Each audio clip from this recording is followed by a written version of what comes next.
wanted to apologize for not, sometimes when we've been in this fiber world for a while, we forget that we don't all have the same experience level. And so I apologize for several of you who received hanks of yarn for the first time from me, which, first of all, I love that I am your gateway drug into small batch yarns.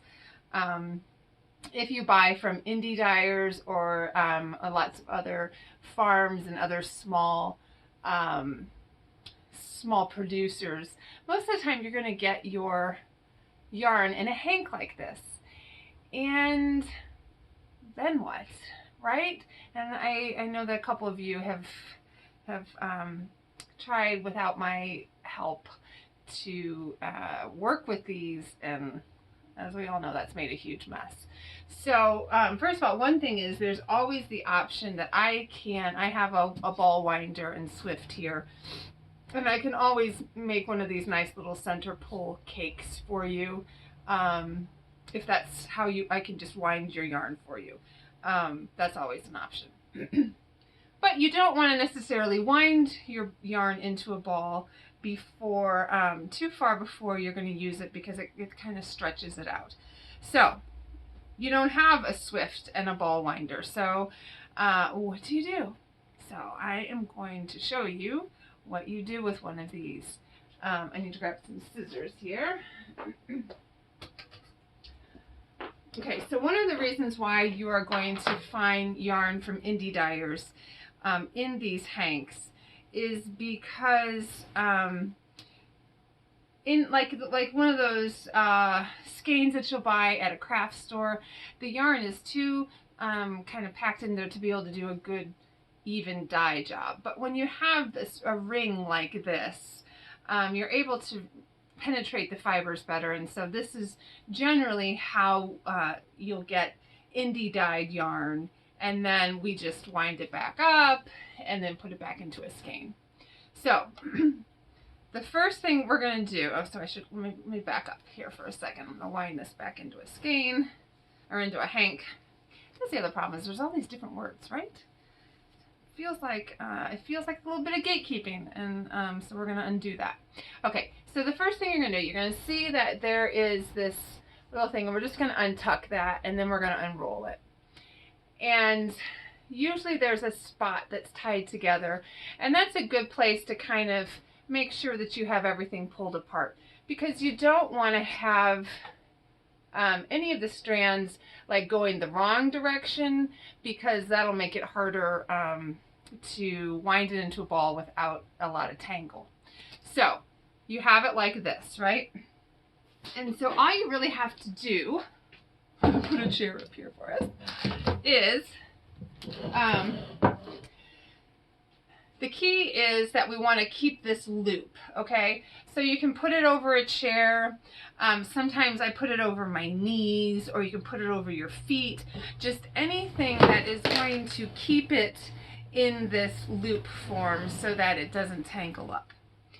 And so first thing we're going to want to do is you're going to clip off the little tag that came with your yarn, and then you're going to find the spot that has this tie. Can you see it? So this is like where the main tie is here, okay? That's kind of tying everything together, and we're going to snip that off. So if you just snip the knot part, that is going to undo that section, okay? So see, that side now is loose. And so then you're going to come back over here, and there's going to be another one. Now this one is actually attached to the hank of yarn. That last one was just kind of, you know, a holder to keep everything from getting all tangled up. But now this piece is actually going to be attached to the yarn. And so we're going to snip this off, okay? Now, you're going to find there's another spot here that kind of winds together. And again, this is just to kind of keep everything straight and not getting tangled in the skein itself. Okay, so once we have done that, so it's gonna be harder being here because I'm normally above it. But what you're gonna want to do here is, all right, so we've got everything undone. So you are going to hold the end of the yarn in your palm, because we're going to make a center pull ball this way.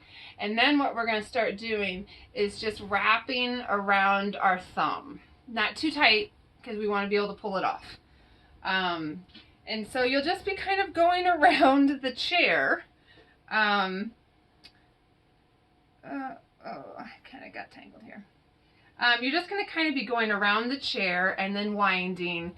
And it's much easier when you're above the hank of yarn than off to the side. So again, we're just going to kind of keep going around.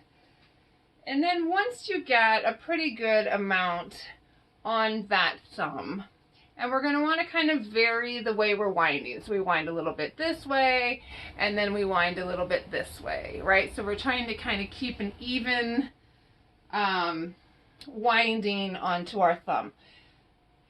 But the key is that we have this chair back that is keeping everything from getting too tangled up. Because if you try to do it without something to keep that that loop in place, it's just going to kind of make a mess. Okay, so I've got a pretty good amount here on my thumb. And so what I'm going to do is I am going to very carefully, I'm going to come around here so you can see. So I'm going to very carefully lift this off my thumb, okay? But we want to make sure this is, remember, this end is our center pull. So then I'm just going to kind of rotate it, and I'm going to protect this center pull piece. And then I'm just going to start, let me get a few. Okay, then I'm just going to start winding it, and then, you know, rotating as I wind it, because we want to have an even ball here. And I'm just going to keep winding it around. And that end, that center pull end, I'm keeping out of the mix, because I don't want that to get wound in there, because that's kind of the whole point of the center pull, right? And so I kind of stick my thumb into this opening here, because it makes it easier to hold on to this ball as I go. Again, it's easier when the chair is lower than you are. Okay, so that's all you're going to do. You're just going to keep going, and you're just going to keep winding like this. And again, we're going to want to rotate that little ball so that everything is even and kind of going on evenly. And we'll just keep doing that. And it does. It takes a little while. It's especially hard if you have like fingering, or, you know, one of those really lightweight yarns. It is possible. But again, if you want, when you order a hank of yarn from me, you can request that it be wound into a ball, and just put a little note in the notes section on Etsy when you make the order, and I'll wind it into one of those cakes for you. And then you don't have to worry about all this.